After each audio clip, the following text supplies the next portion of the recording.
Vous êtes avec grandautomobile.fr, vous êtes sur Maxi Martinique et vous êtes avec la bande AJM, le retour et ses expertes et ses experts automoto de Martinique. On peut s'applaudir quand même, hein. Et oui, on dit le retour, ça fait 15 jours qu'on est revenu, c'est les vacances, c'était les vacances. Bon, c'est bien enterré. C'est la saison 3. C'est la saison 3. Ah bah oui. Oui, déjà ouais, très fort. Eh bah oui. On est quand même pas mauvais. Hein. Merci à l'hôtel Batelière qui nous reçoit donc pour cette émission, mais qui nous reçoit chaque semaine les vendredis à 18h. Merci à Speedy Martinique et ses 6 centres de réparation. Merci au Crédit Mutuel Anti-Guyane, expert en crédit automoto. Et merci à Joho Magazine, on vient d'en parler à l'instant en off, notre nouveau partenaire. Voilà, Sabine Nuibo, si vous ne la connaissez pas. Eh bien, c'est une jeune femme rédactrice en chef qui est vraiment très très sympathique. Donc on est content de travailler avec eux et vous y retrouverez dans Joe du mois de novembre, qui sort en novembre. Et encore des articles avec grandautomobile.fr, des essais automobiles, enfin voilà, la totale. Donc on est content. On rappelle que c'est un semestriel. C'est un semestriel, voilà, tout à fait. Donc c'est important de le dire, effectivement. Et donc Eleonore a même fait des articles, hein, c'est ça ?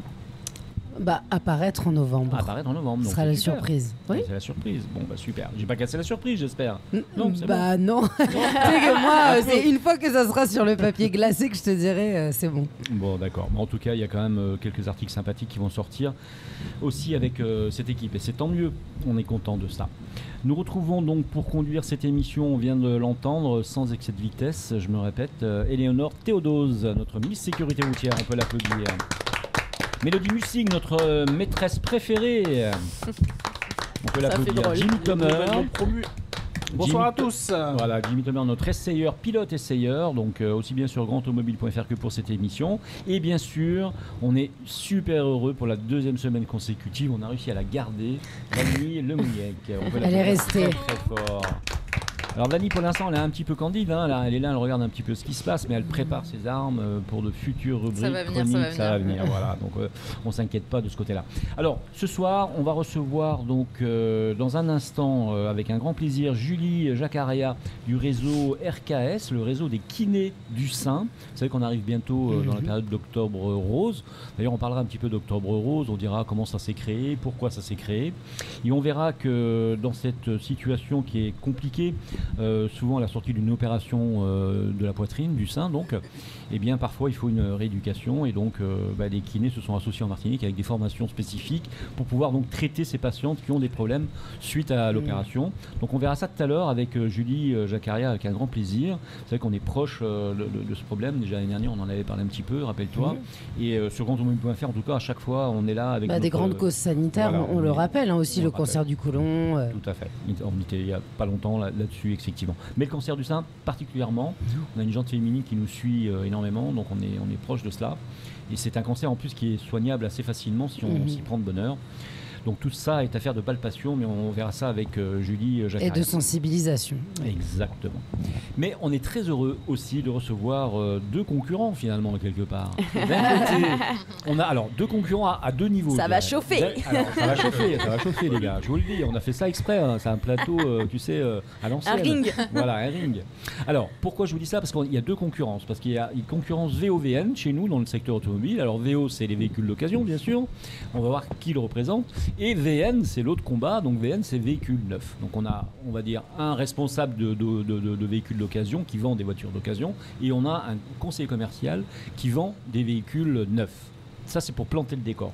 Mais on a affaire donc à 2 personnages qui sont quand même connus sur la place, très connus, d'abord pour leur passif, qui est un actif en fait, hein. Ils ont été plus ou moins pilotes, plus ou moins, dans le secteur automobile des connaisseurs, et ils ont pris des postes plutôt importants donc dans 2 concessions. La première, Soliva Citroën, en Martinique bien sûr, et c'est, et vous le connaissez, donc Marc-André Marajo, qui est chef de groupe VO chez Soliva donc. Bonsoir. Bonsoir, on peut l'applaudir. Bonsoir, bienvenue. Bienvenue. Merci. Et le second qui vend des véhicules neufs cette fois-ci, eh bien, il est déjà venu sur ce plateau, vous le connaissez, c'est Melvin Fernandez, qui est conseiller commercial chez Kia. Bienvenue. Le groupe parfait. Bonsoir. Le groupe compte et le groupe parfait, face à face. Oui, mais en plus, on est potes, hein, on se Et on connaît. vous aide pas. Quand même. Dans la vie privée. Tout à fait. Alors, on est très heureux de vous recevoir, bien sûr. L'idée de vous avoir reçu, c'était en fait pour parler un peu d'autre chose, finalement, mais en parlant quand même malgré tout de votre métier, parce que c'est de votre métier qu'on va parler véritablement, le métier de vendeur. Et depuis quelques mois, on peut le dire, depuis la crise du Covid-19, très exactement, donc on peut dire depuis 2019 en moyenne, les choses se sont un peu gâtées dans le secteur automobile. Alors pour plusieurs raisons, d'abord la crise du Covid, donc avec les fameux arrêts de 3 mois déterminés par les autorités finalement, hein, donc voilà. Est-ce que c'était bien, est-ce que c'était pas bien? La question n'est pas là ce soir, mais sur le plan économique, ça a quand même mis à plat un certain nombre de secteurs, dont le secteur automobile, manque de fréquentation bien sûr, et plein de soucis économiques derrière. Et tout de suite derrière, fait exprès, on a la crise russe, on va dire, et ukrainienne. Donc ça n'arrange pas les choses, mais entre-temps on avait déjà un problème de composants et de semi-composants qui étaient devenus quasiment introuvables sur le marché. Et ça nous a donné une situation actuelle, ça pond une situation d'aujourd'hui qui est terrible. Pourquoi terrible? Parce que, il n'y a quasiment plus de voitures disponibles. Quand on veut acheter une voiture, il y a un délai qui varie de 1 à, et quand je dis 1 c'est gentil, à 9 mois. Pour donner un exemple qui n'est pas chez vous, la Peugeot 3008 par exemple, même en France métropolitaine, c'est 9 mois de délai minimum, même en France métropolitaine, hein, on ne rajoute pas le délai pour la Martinique. Donc on se retrouve dans une situation où finalement les vendeurs sont pas à la bonne finalement. Ils se retrouvent dans une situation où les chefs d'entreprise les mettent parfois et même souvent en chômage partiel. Eux-mêmes se retournent vers l'État, le gouvernement, pour dire mais il faut améliorer le système du chômage partiel parce que ça c'est pas confortable pour nous, chefs d'entreprise. Mais bien sûr, c'est pas confortable d'abord pour le vendeur parce que lui, même s'il vend, de toute façon, les voitures, il les a pas. Donc les commissions non plus, a priori. Pourquoi? Parce que le salaire du vendeur, il est lié à la commission. Et c'est là qu'on va vous poser des questions, bien sûr. Et vous demandez déjà dans un premier temps comment effectivement marche ce problème de salaire, comment est payé finalement un vendeur de véhicules. En temps hors crise. Hein? Alors, on va faire passer une petite... grosso merdo, la convention automobile des Antilles, c'est un salaire fixe qui est variable, qui va de, allez, pour les plus petits, 450 € jusqu'à, pour les plus anciens, 1200, 1300. Donc ça, c'est le fixe invariable. Hein, voilà, c'est le salaire de base. Et ensuite, des commissions qui sont liées spécifiquement aux ventes. Et je dis bien aux ventes, mais surtout aux livraisons. Parce que vous pouvez vendre très bien 20 voitures, mais en livrer que 17, et vous ne serez payé que sur 17 voitures. Donc, la grosse partie du salaire d'un commercial est variable, en fait. Elle dépend uniquement des livraisons de véhicules. Alors, donc, en ce moment, qu'est-ce qui se passe, donc, concrètement? Est-ce que... Alors, je prends mon cas particulier, dans le véhicule d'occasion. Je suis au chômage partiel depuis le mois d'août. D'accord. Donc, ça se traduit comment? On est deux à travailler donc, dans le service et on travaille une semaine sur deux. D'accord. Voilà. Une semaine mon collègue, l'autre semaine c'est moi. Parce que on n'a pas suffisamment de véhicules pour pouvoir atteindre les objectifs qui sont personnels de 10 voitures chacun. Alors, le phénomène du véhicule neuf, finalement, donc le manque d'approvisionnement du véhicule neuf, il impacte aussi les véhicules d'occasion, a priori. Ah, mais complètement, parce qu'en fait, l'approvisionnement, ce qu'on appelle le sourcing des véhicules d'occasion, c'est souvent les loueurs. Or, les loueurs aujourd'hui, comme... Alors, le sourcing, pour dire pour les auditeurs, l'approvisionnement de véhicules, voilà. Ah. Comme, effectivement, les concessions ne peuvent pas leur livrer de véhicules neufs, du coup, ils gardent leurs véhicules plus longtemps. Et donc, du coup, ça nous fait moins de voitures à vendre. Les locations longue durée, c'est pareil. Donc, les professionnels qui ont des véhicules sur une certaine période, ils la prolongent. Et les particuliers qui rendent des voitures vendables sur un parc d'occasion, vu qu'ils ne peuvent pas acheter de voitures neuves, ils retardent finalement aussi peut-être aussi leurs achats. Ils retardent forcément. Voilà. Forcément. Donc il y a des gens qui peuvent acheter des véhicules neufs, qui voudraient acheter un véhicule neuf, mais qui ne l'achètent pas, qui gardent leur ancien véhicule parce qu'ils savent qu'il y a un peu plus longtemps, parce que effectivement, les véhicules que souhaiteraient prendre les gens aujourd'hui s'orientent beaucoup sur les hybrides et sur les électriques. Bon, déjà, celle-là, c'est clair qu'il n'y en a quasiment plus. Les véhicules thermiques qu'on a, dans les gros modèles, chez nous, chez DS, où effectivement, c'est là qu'on a la grande majorité de nos retours de véhicules vendables. Quand je dis vendables, c'est parce qu'on vend des véhicules qui ont moins de 4 ans et moins de 100 000 km. C'est ça, les véhicules sont plutôt récents. Voilà, plutôt récents. Mais du coup, effectivement, ça nous fait moins de voitures à vendre, parce qu'en fait, quand on achète une Citroën, On a plutôt un véhicule qui a un certain nombre d'années et donc qui part soit à la case ou à un vendeur à marchand. Enfin bon, c'est pas des véhicules qu'on revend sur un parc automobile, en tout cas chez nous. Alors, en véhicule neuf, Melvin, comment ça se passe? Alors là, aujourd'hui, les vendeurs, tu es entouré de dizaines de vendeurs, toi. Hein. Il y a ton cas particulier, mais... On a plus de 25 vendeurs et 12 marques représentées dans mon groupe. Malheureusement, toutes les marques du groupe subissent le même problème, un problème d'approvisionnement déjà. Donc on commande des véhicules pour justement avoir le stock nécessaire, mais les constructeurs ne produisent plus du tout les véhicules, ou alors partiellement. Problème de composants, donc c'est ce qu'on disait, semi-composants, composants. C'est les semi-conducteurs principalement. Voilà. Problème, donc ça veut dire que on peut pas mettre toutes les options dans les véhicules ou on peut pas construire toutes les voitures. Il faut choisir forcément, roue gauche, roue droite. En fait, pour préciser, les semi-conducteurs, quand même, on se les retrouve dans tous les véhicules et dans beaucoup de technologies, les smartphones aussi également. Et c'est une substance, souvent du silicium d'ailleurs, et qui sert finalement à plein de choses électroniques dans les voitures, dont le Bluetooth, les airbags, ouvrir, fermer les portes, tout finalement. Même le micro dans lequel tu es en train de parler. Tout, voilà, c'est ça. Et en fait, avec le confinement, ce qui s'est passé, c'est que pour produire des ordinateurs, on en a tous beaucoup acheté, donc ça a été beaucoup produit, on a beaucoup finalement dû user le silicium, la ressource, tout à fait. Et finalement, avec la crise, après, les voitures ont été un peu...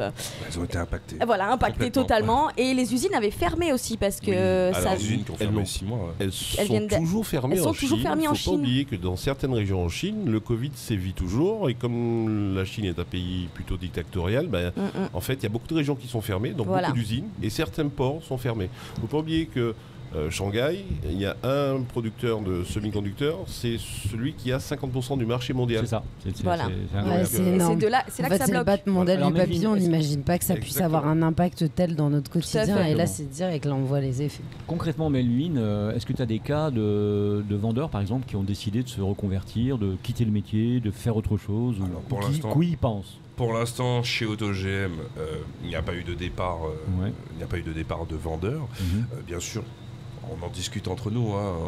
On reste quand même un cercle assez fermé au niveau des vendeurs. Bien sûr. Oui, il y en a qui veulent partir, qui souhaitent partir, mais qui ne vont pas se retourner vers l'automobile. Oui, qui vont changer carrément de métier, qui vont carrément se reconvertir. Là, la crise des semi-conducteurs nous pose vraiment un très gros souci. Il y a du chômage partiel aussi chez vous? Non, chez vous, il n'y a pas de...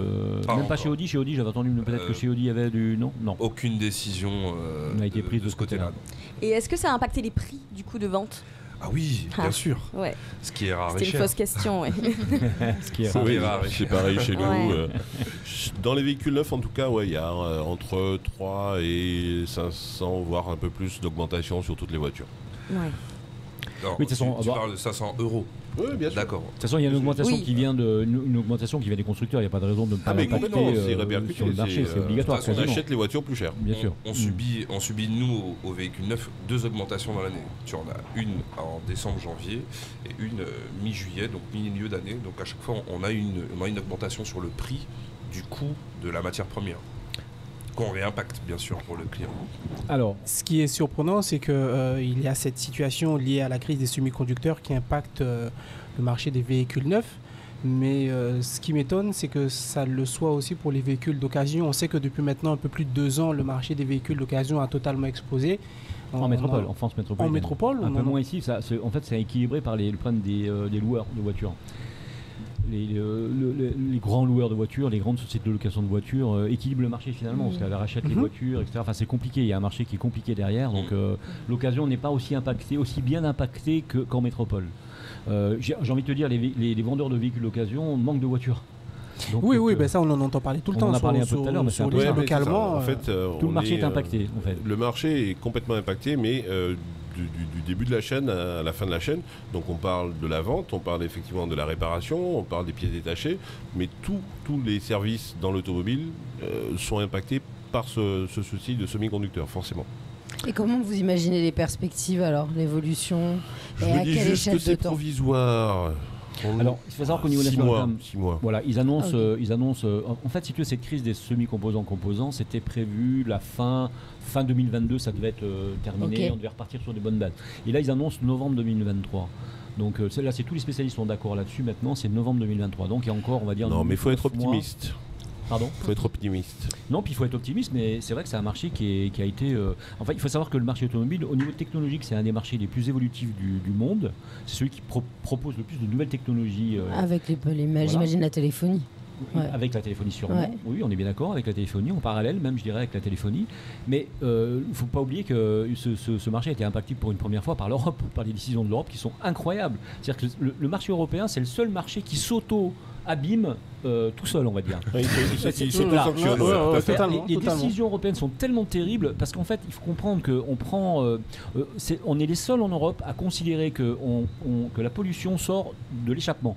C'est le seul pays qui le... Enfin, le seul pays. Les seuls pays qui le font, c'est l'Europe, l'Union européenne.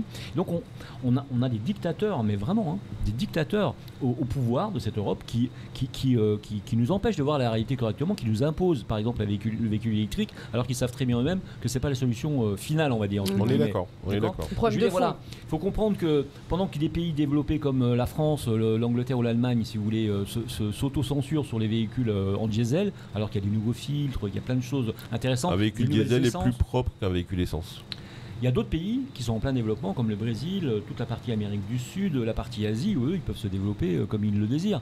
Et tout ça pour gagner finalement, parce que moi j'ai sorti ma calculette, j'ai essayé de regarder ce que ça pouvait, ce qu'un pays comme la France pouvait apporter sur une année en termes d'économie de CO2 et de NOx, les fameux NOx qui abîment les poumons et tout. Et il faut travailler là-dessus, c'est sûr, mais c'est de l'ordre de 0,004%. Pour une année. Donc tous ces efforts pour arriver à ça, finalement, on se pose des questions. Pendant ce temps, bien sûr, la Russie envoie des bombes dont on ne sait pas trop comment elles sont composées, etc. Alors, vous voyez, il y a une sorte de déséquilibre et on se rend compte que ce marché, qui est un marché quand même puissant, important, qui génère des emplois, c'est des millions d'emplois en Europe, on est en train de le saccager. Peut-être un peu comme on l'a fait pour les aciéries à une certaine époque. Si tu passes d'une énergie à l'autre, ça crée quand même des emplois, puisque tu es toujours dans l'industrie. Oui, non, mais je veux dire, là, c'est une industrie qui est unique. Je veux dire, si tu fais de l'automobile, tu feras pas autre chose que de l'automobile. C'est compliqué. Ou alors des chars pour faire la guerre. Mais voilà, je veux dire. Alors, aujourd'hui, il y a un lobby qui est le lobby du pétrole, qui fait tout pour que le moteur à hydrogène qui existe ne fonctionne pas. Oui. Pourquoi ? Parce que si tu as un moteur qui fonctionne à l'eau, tout ce qui est lié au pétrole derrière, ils peuvent plus vendre de pétrole. Il y a des pétroliers qui sont en rupture, des stations-service, enfin, ça fait un marché énorme. C'est plus compliqué que ça, mais... Alors que le moteur existe. Le moteur à hydrogène, on en avait parlé justement. Non, attends, je voulais te dire un truc, c'est que le problème, c'est le stockage, on le sait. La pression du gaz, il faut stocker, il faut des stations nouvelles, c'est très compliqué à mettre en place. C'est ce qui freine un peu le marché. Mais bon, on voit que... Non, mais après, tu peux investir aussi pour trouver des solutions à ça, c'est toujours pareil. C'est ce qu'on est en train de faire. C'est la recherche. En Europe, c'est ce qu'on est en train de faire, en tout cas. Melvin, je voulais vous remercier, franchement, 20 minutes ça passe trop vite. Oui, on a encore plein de choses à dire, forcément. Et on a compris que dans votre marché, on pourrait en parler des heures. Ouais, on pourrait en parler des heures. Vous reviendrez sûrement. Bien sûr. On a compris que dans votre marché c'était compliqué. J'ai envie de vous dire, les gars, tenez bon, parce que donc on annonce que 2023 ça ira beaucoup mieux. Et avant, si on vous écoute. Voilà. Non, ça ira mieux avant ça. Et puis foncez chez Kia si vous avez envie d'acheter un véhicule neuf. Il y a le nouveau Sportage qui arrive bientôt. Et puis en espérant que les dates soient tenues. Et puis foncez aller voir Marc-André Marajo parce que chez Sodiva, on des Citroën et des DS. Voilà. Et puis on a essayé le C5, on va en parler. Le C5 Aircross, tout à fait. Le C5 Aircross qui vient d'arriver sur le marché. Il y a quelques modèles quand même disponibles. Donc c'est le moment peut-être d'y aller. Merci à vous deux. Merci beaucoup. Merci d'être venus. À bientôt. On fait la pause pub. À très très vite. On se retrouve dans un moment. Ça marche. À tout de suite.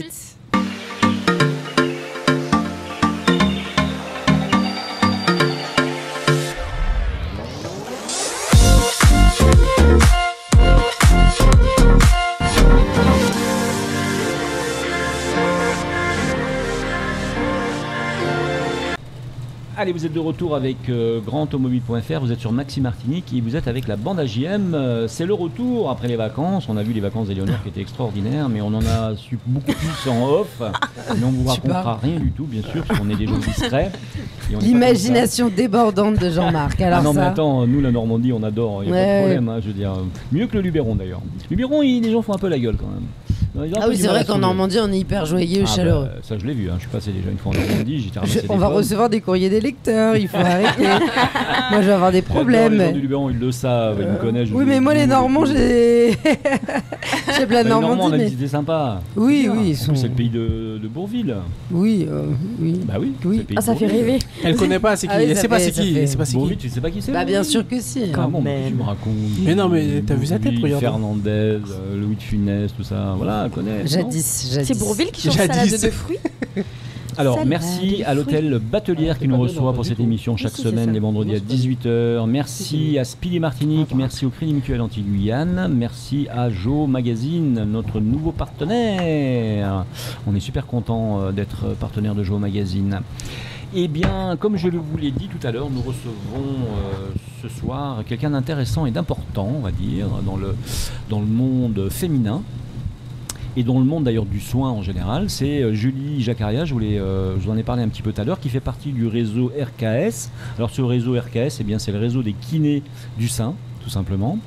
Alors en off, quand on a discuté un petit peu, ou quand vous m'avez écrit un petit peu sur ce que vous faisiez, vous m'avez dit on a des actions qu'on va monter en octobre, parce qu'on arrive sur octobre rose, pardon.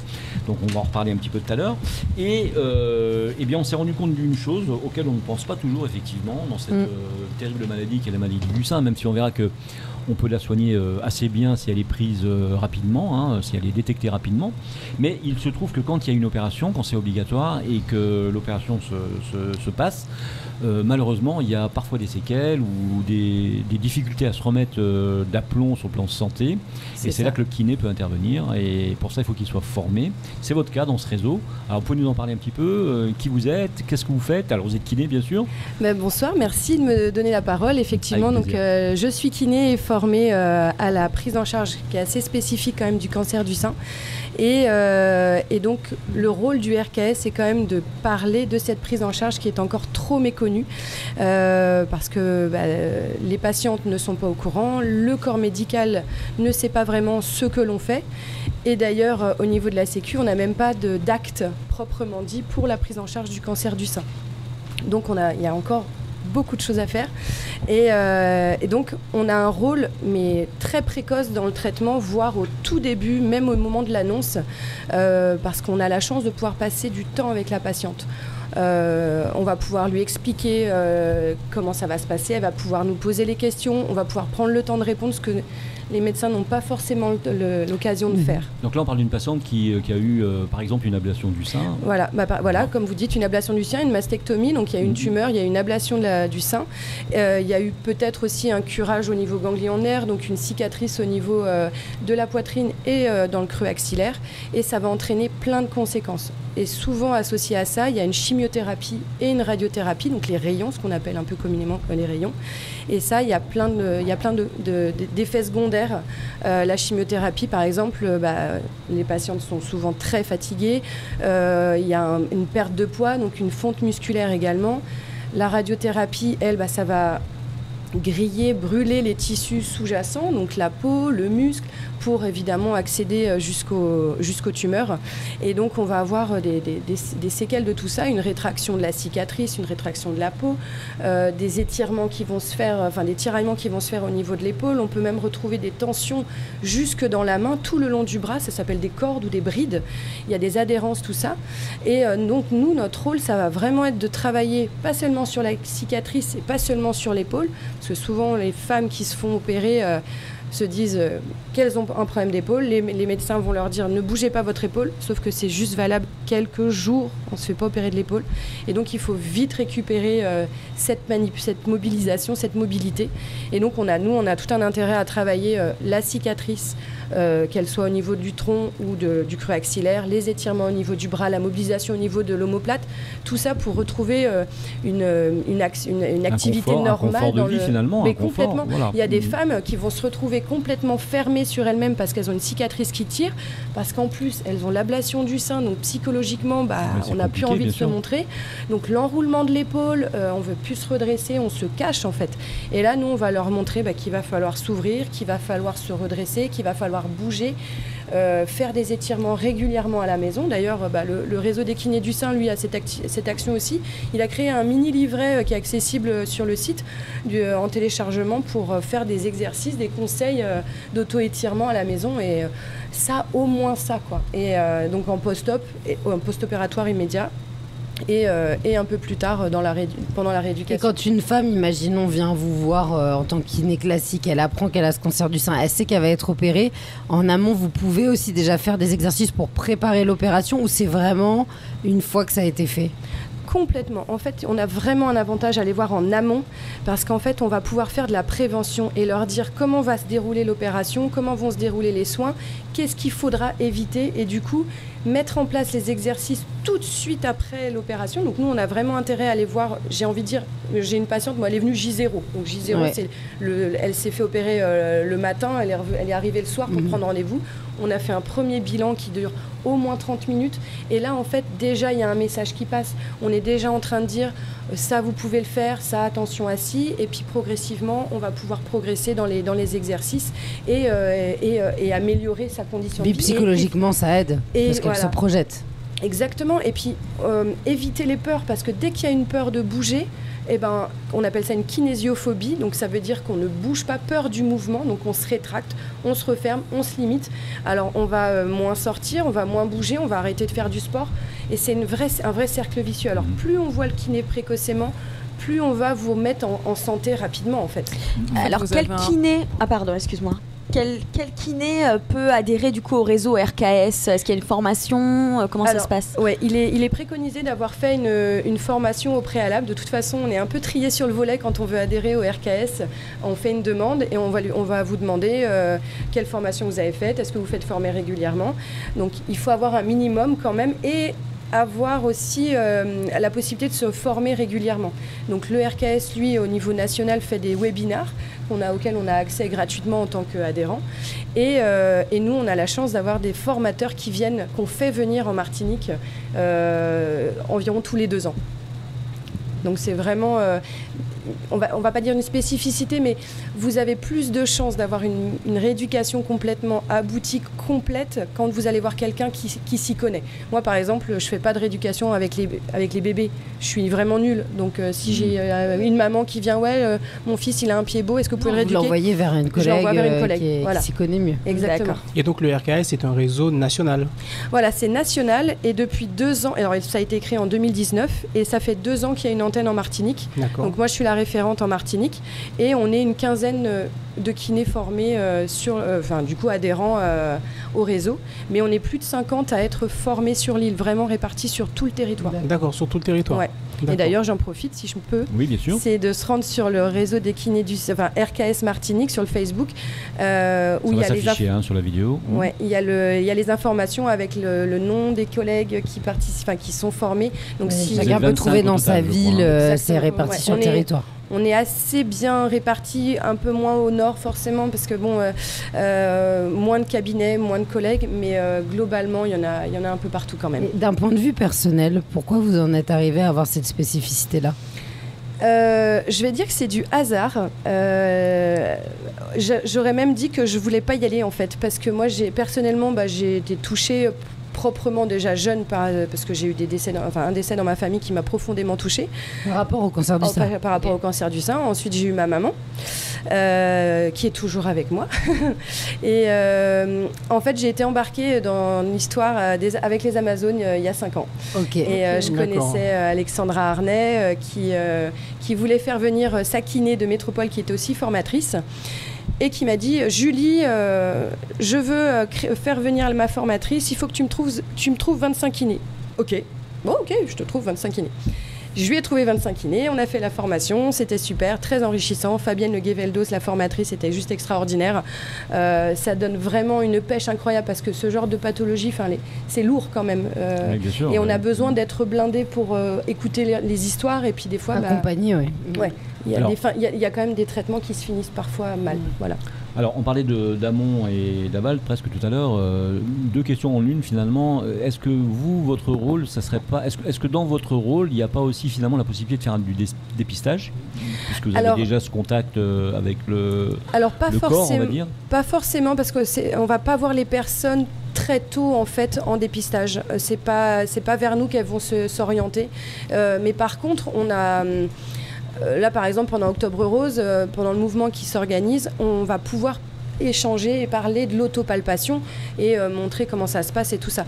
Mais en tant que kiné, sauf si on se retrouve dans des structures où on va rencontrer des femmes et tout ça, mais c'est pas quelque chose qu'on va faire proprement dans les cabinets en première intention.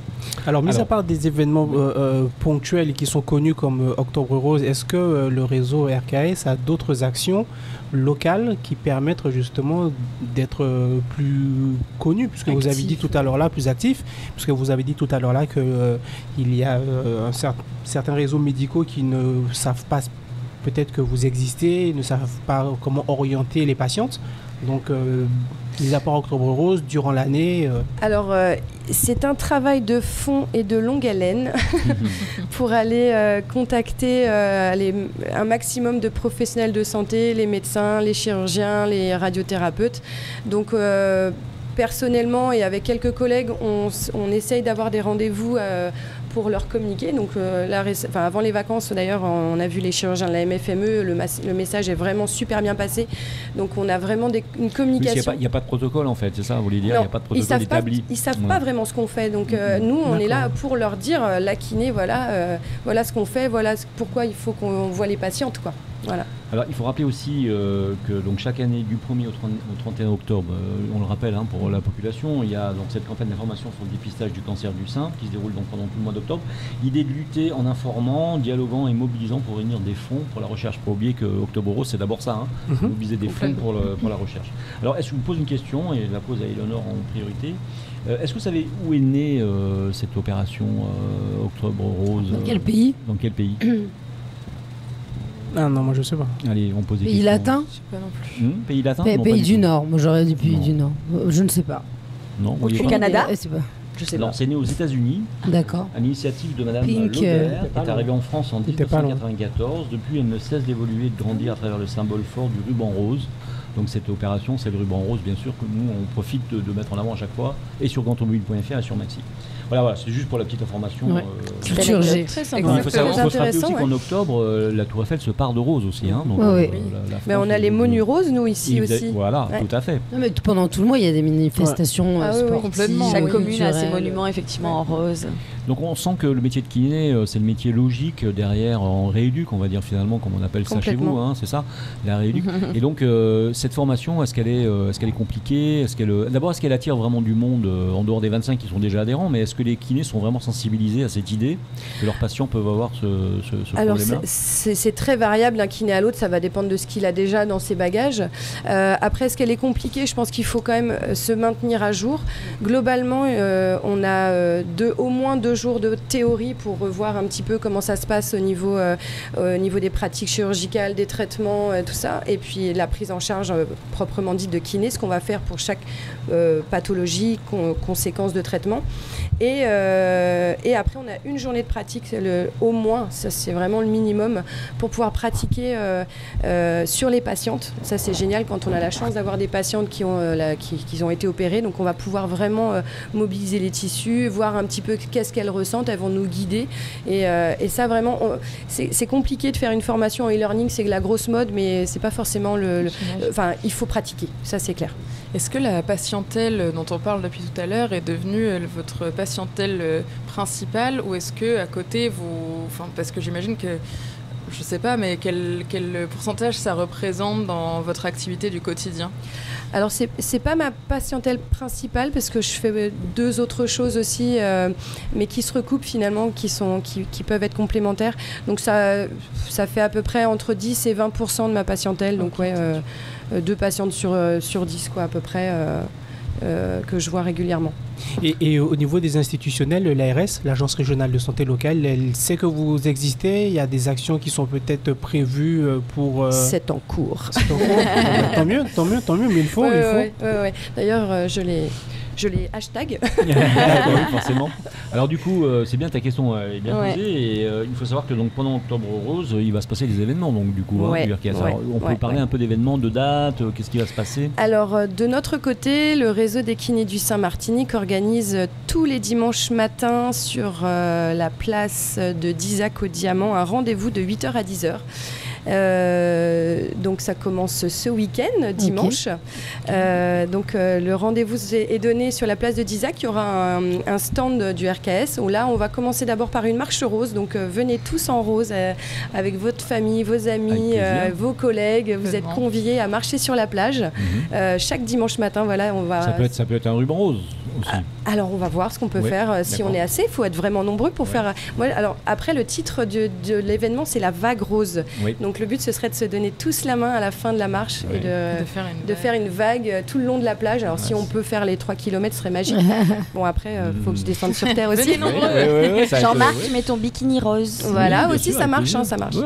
Et en parallèle de ça, donc sur le stand il y aura des activités physiques qui seront proposées, yoga, pilates, fitness, bootcamp, parce qu'il ne faut pas l'oublier en fait, l'activité physique c'est le point clé aussi dans la rééducation. On va forcément amener toutes nos patientes à faire ça. Et là en fait c'est vraiment promouvoir l'activité physique pendant les traitements, qu'elle soit douce, qu'elle soit plus dynamique en tout cas. Chacun à son échelle. Exactement. Et puis en prévention aussi, le sport est hyper important. En prévention des cancers et en prévention des récidives. Ça c'est clair, il y a de nombreuses études qui le prouvent que le cancer limite la récidive. Et comme par hasard, on reçoit la semaine dernière CAFCONS, et comme par hasard, CAFCONS participe à cette opération. Ouais, c'est génial. Ils ont été incroyables. Je les ai contactés parce qu'effectivement, en parallèle de ce stand de kiné avec tous ces échanges avec les professionnels de santé, des massages, des activités physiques et tout ça, il y aura de l'animation musicale et j'ai sollicité CAFCONS qui a dit oui tout de suite de façon bénévole. Et donc ça va créer une sacrée émulation autour de cet événement et en espérant que ça accueille beaucoup de monde et qu'on sensibilise un maximum de personnes. Voilà. Donc tous les dimanches. Tu peux nous donner des infos sur, sur la venue de CAFCONS et quand, où Alors, il va falloir aller sur. Il va falloir aller sur le site du RKS Martinique, Facebook, parce que tout le programme sera diffusé au fur et à mesure des dimanches. Donc il y aura du suspense, mais eux ils sont prévus le 30 octobre, le dimanche matin 30 octobre. D'accord. Donc ce dimanche 25, vous serez au Diamant alors. Dimanche 2 octobre. Le dimanche 2 octobre. Dimanche 2 octobre, ça commence dimanche matin. Des images d'ailleurs. En fait, tous les dimanches, il y aura la marche. Oui, et il y aura un événement ponctuel du concert de CAFCONS à la fin du mois. Voilà, à la fin du mois. Et en intermédiaire. Tous les dimanches, il y a de l'animation qui est prévue, en tout cas. Avec le sport. Voilà. Et un peu de musique aussi. Et des surprises. Alors, on a parlé de tout ça, c'était important. Vanny, t'es d'accord? Tout ça était très important. On a bien calé ce qui allait se passer. Maintenant, revenons un peu, recentrons le discours sur le cancer du sein lui-même. Et rappelez donc que c'est un cancer qui peut se guérir assez facilement. On dit bien assez facilement, à condition qu'il soit pris vraiment à temps. Donc, je disais tout à l'heure, c'est une affaire de palpation et c'est vrai. Donc il faut penser, il y a un rythme pour faire vérifier sa poitrine Alors on peut le faire en fait nous-mêmes, sous la douche, c'est se palper la poitrine régulièrement, aller chercher les ganglions sous le creux axillaire, sous les selles. Après il ne faut pas être parano, il ne faut pas se le faire tous les jours, tous les mois, il faut se détendre. Et puis normalement en allant chez la gynéco, elle le fait systématiquement. Elle le fait aussi, après la gynéco c'est tous les 2 ans, un an. Quand il n'y a pas de problème, mais globalement... Bon, on verra ça. En tout cas, on fait une petite pause publicitaire. On verra ça. Je suis bien occupé, mais oui, je suis on verra ça, ok. On verra ça, très bien. C'est parce qu'on va continuer la conversation. Parce que ça va parler gynéco, là. On fait une pause pub, on est obligé. Il y a des partenaires. On fait une pause pub et on se dit à tout de suite. Merci à vous.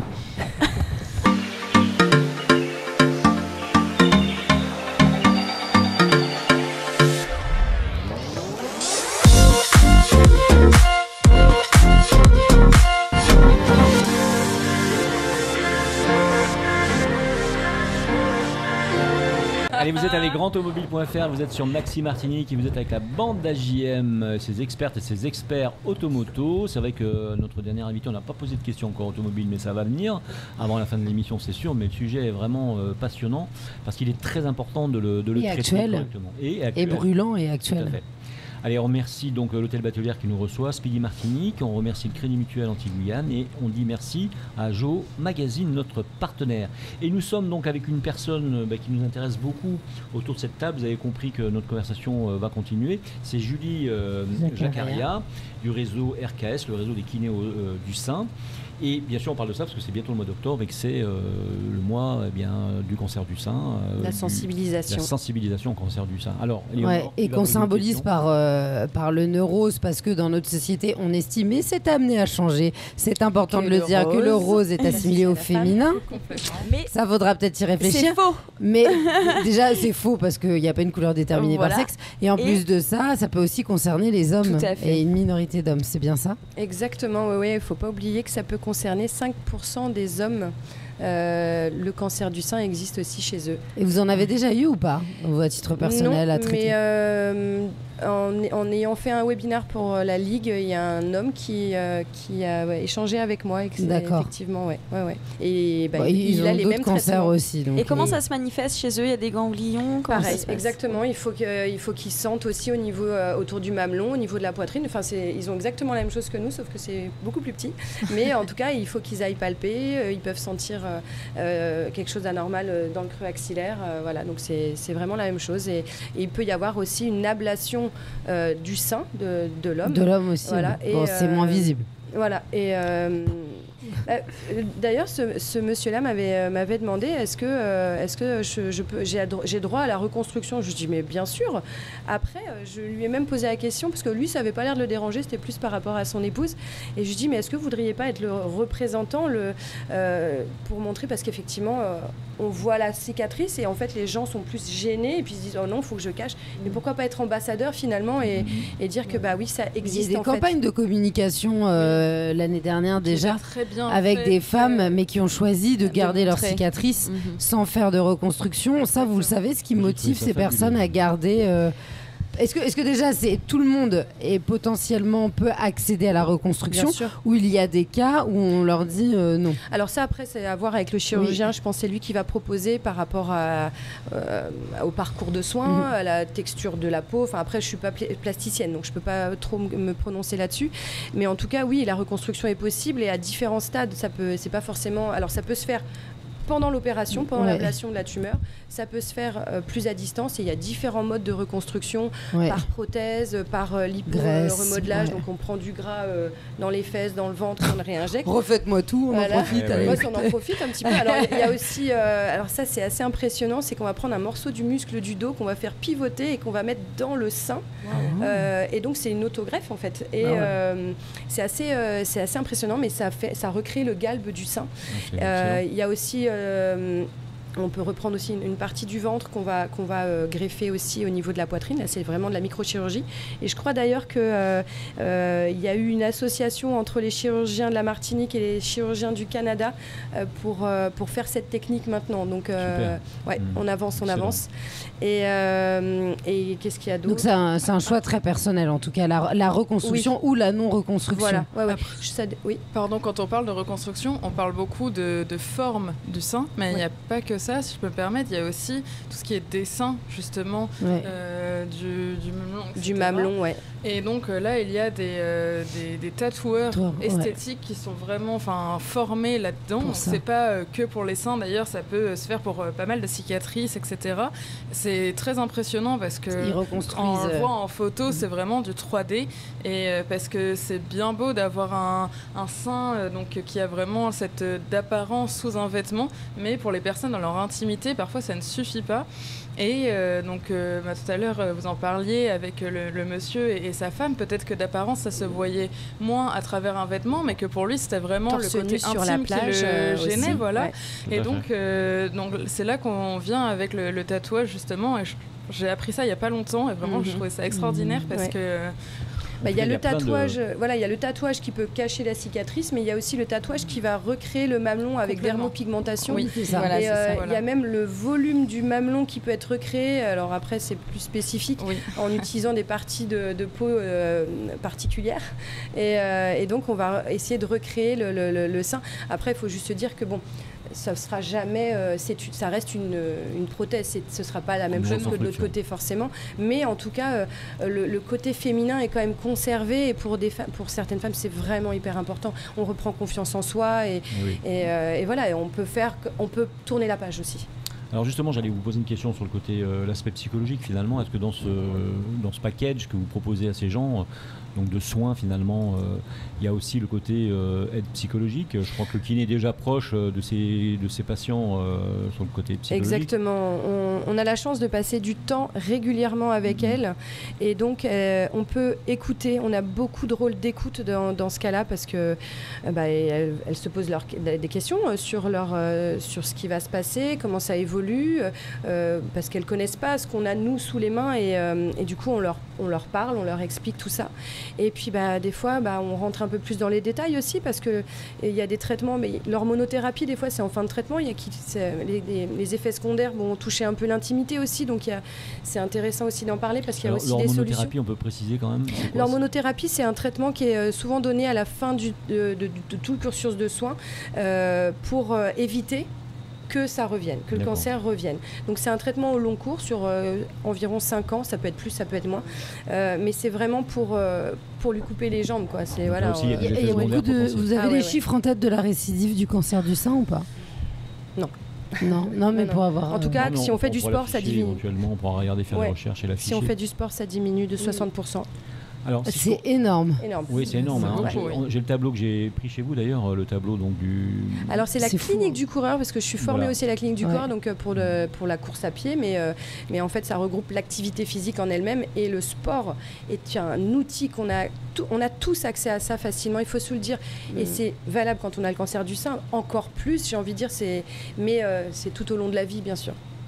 Alors, est-ce qu'on comprend bien quel est le travail de ces cliniques qui sont spécialisées, finalement, qui sont formées donc, pour intervenir en soins sur ces personnes qui ont eu un problème de sein? On est bien d'accord que vous pouvez agir en cas d'ablation du sein, justement, sans reconstruction. C'est-à-dire que là, déjà, il y a des premiers soins qui peuvent être appliqués, mais il y a aussi des soins derrière une reconstruction. Complètement. La reconstruction ne suffit pas peut-être à avoir un confort extraordinaire. Non, il y a du travail, même en amont de la construction, on peut préparer la peau.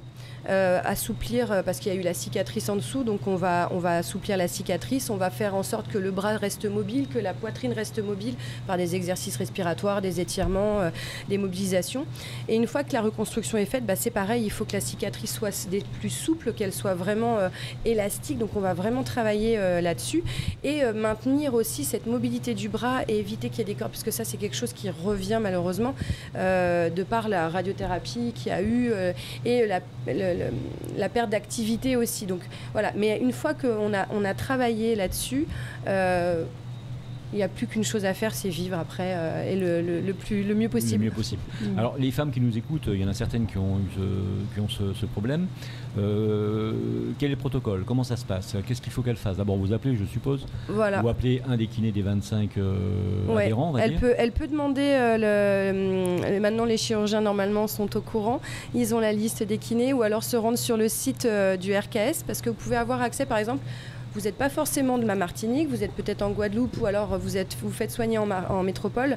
Et là, dans ce cas-là, vous pouvez aller sur le site du RKS, vous demandez l'annuaire et vous avez accès aux kinés de votre région. On vous donne l'accès à la liste des kinés de votre région. Donc c'est ça l'avantage, c'est que vous êtes sûr de tomber sur quelqu'un qui va savoir vous prendre en charge, quoi. Et donc là, à partir de là, souvent, dès l'annonce, voire juste avant la chirurgie, prendre contact avec le kiné pour bloquer un rendez-vous.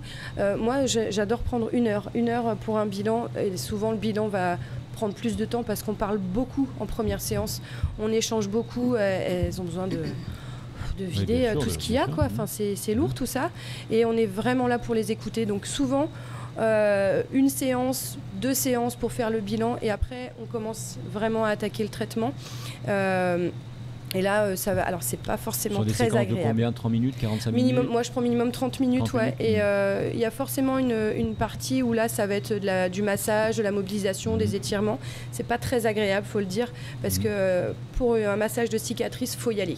Ouais. Il n'y a pas de secret. Il est très fort. Ouais. Faut y aller. Mais enfin, les bénéfices on y va sont progressivement, hein, mais les bénéfices sont quand même importants derrière, bien sûr. Forcément. Voilà. Moi, j'ai eu des patientes qui ont vu des collègues non formés et qui n'allaient pas au bout des choses. Mais c'est normal, j'ai envie de dire. Enfin, comme je le disais tout à l'heure, moi, je peux pas prendre en charge correctement un bébé parce que j'ai pas été formée. Donc, je préfère déléguer. Et là, en fait, la patiente, quand elle est arrivée après auprès de moi, elle me dit, oh là là, mais vous allez plus fort, vous allez plus loin, et on voit qu'il y a du résultat. Donc voilà, on peut approfondir un peu plus les choses et c'est efficace. Toutes les cicatrices sont différentes ou pas? Ah oui. Selon là où se trouvent les ganglions, la chose à retirer, c'est plus ou moins important. Voilà. Et en fait, il y a pas, enfin il y a une cicatrice par patiente, j'ai envie de dire, et par opération, et même dans une personne qui peut se faire opérer plusieurs fois, la cicatrice va pas évoluer de la même façon d'une cicatrice à l'autre.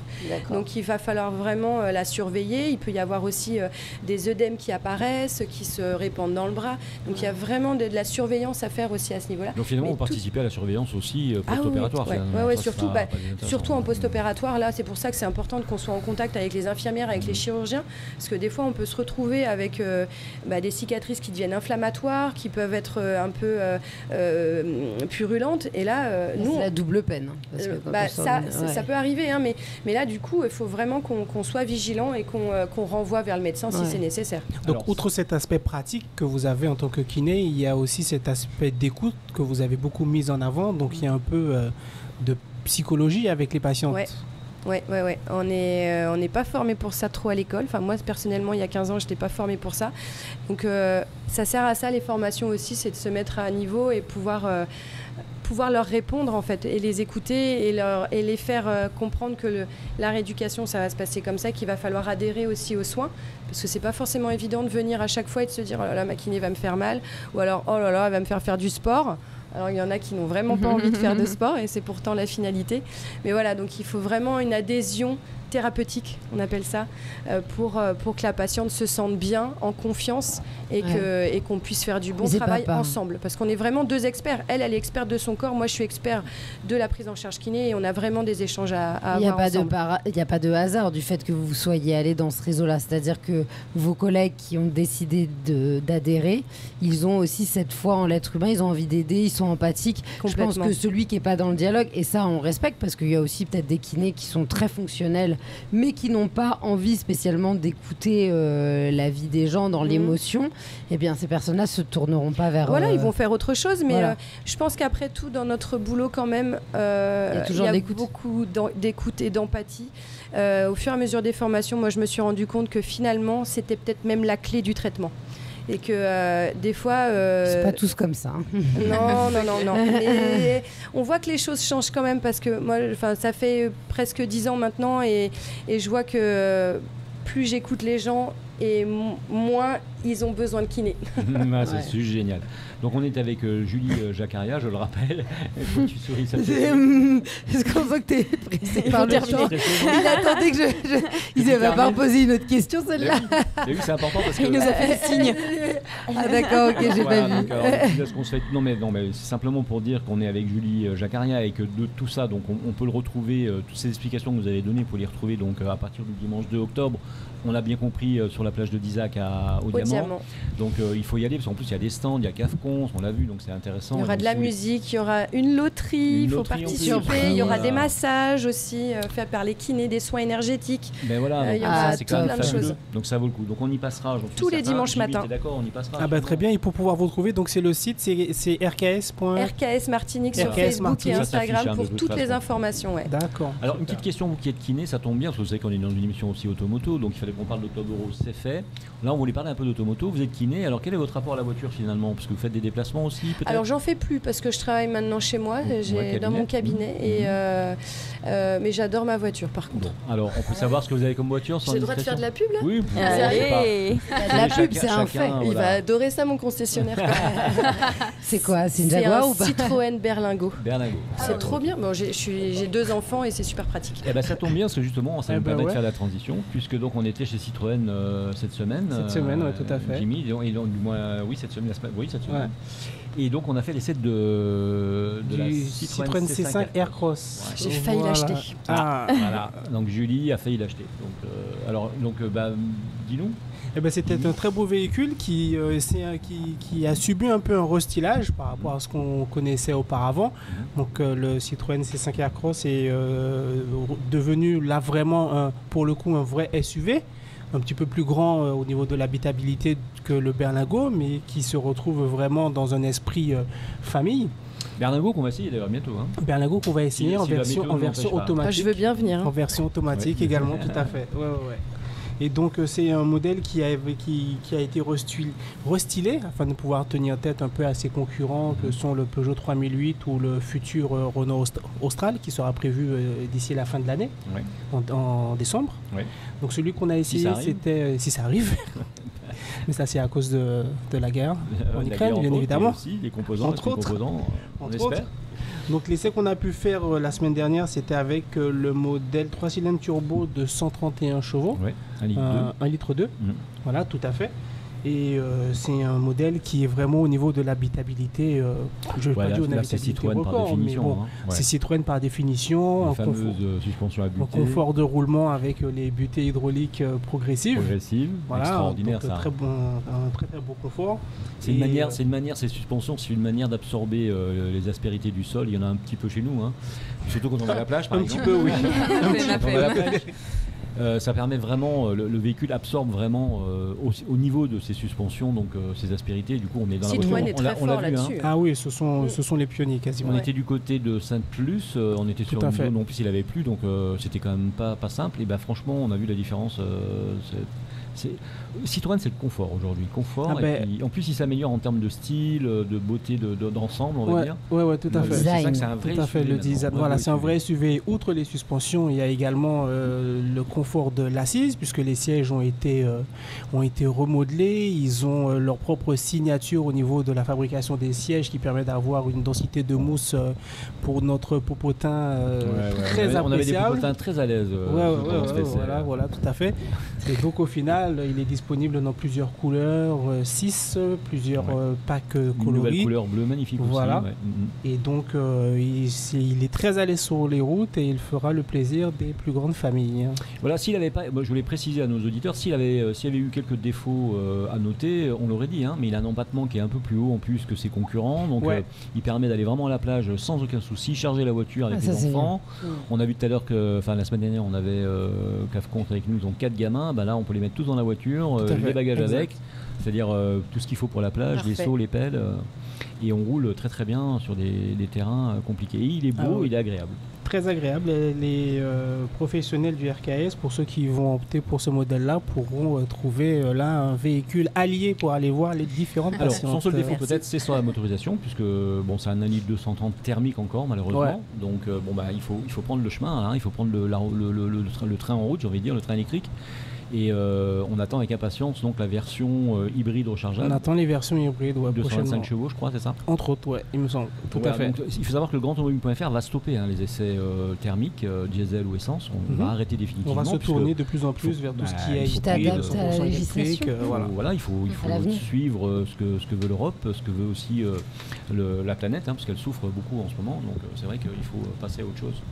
Et il faut arriver à passer à autre chose. C'est compliqué en marketing de passer à autre chose. C'est pas évident, mais bon, ça y prend le chemin petit à petit. Et évidemment.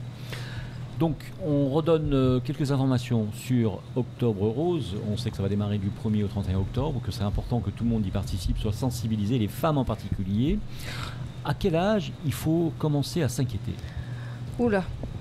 Malheureusement, de plus en plus précocement, on voit que...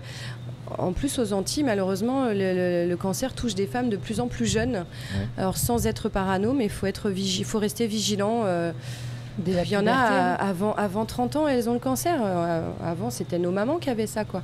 Et maintenant, non, c'est nos âges. Donc, il y a un facteur héréditaire qui rentre en ligne de compte. Alors il y en a un, oui, des fois c'est au niveau des gènes, on va retrouver le. Ouais. Donc on peut dire qu'à peu près à partir de quel âge on peut. On va dire 25 ans, mais voilà, c'est pas systématique. J'ai pas les chiffres combien de personnes de moins de 50 ans sont touchées, mais Il faut être proche de son gynécologue de toute façon. Oui, de toute façon, voilà, il faut rester, se faire contrôler, penser à l'autopalpation et puis l'autopalpation, c'est important aussi. Voilà, ouais. Nous étions avec Julie Jacquaria, on peut la remercier. Merci à vous, merci beaucoup. Merci du réseau RKS, le kiné spécialisé du sein et des soins post-opératoires. Donc, vous avez toutes les informations qui s'affichent sur le site. Merci donc à vous, merci d'avoir été là, merci à grandautomobile.fr qui a mis en place cette émission, merci à Maxi Martinique et vous étiez donc avec la bande AJM et les experts automoto en Martinique. On avait demandé à plein d'autres de venir et c'est vous qui êtes venus, tant mieux. Merci à l'hôtel Batelière, bon, c'était pour t'embêter, tu n'as pas réagi. Non mais elle est dans le décalage horaire. 2 semaines après. 2 semaines après, tu vas me répondre par téléphone en fait. Allez, on dit merci à l'hôtel Batelière qui nous reçoit pour cette émission chaque semaine à 18h, vous le savez maintenant. Merci à Speedy Martinique et ses 6 centres de réparation. Merci au Crédit Mutuel Antilles-Guyane, sachez-le, qui est expert en crédit automoto. Pensez-y. Merci à Joe Magazine qu'on va recevoir bientôt, notre nouveau partenaire. Eh bien, merci à vous tous. Je voudrais vous dire que la semaine prochaine, lundi, vous retrouvez Apolline de Malherbe pour la matinale sur RMC diffusée par Maxi, c'est important. Et surtout la super émission un peu Nasbrock, mais volontairement Nasbrock, celle du Moscato Show, qui nous brosse le portrait du rugby, du foot en général. Et puis vous avez un week-end sport qui vous attend, donc tout le sport sur RMC et télé et radio d'ailleurs. Avec plaisir. Merci à tous nos téléspectateurs. Merci à tous. Beaucoup. Merci. Bye bye. Bye bye.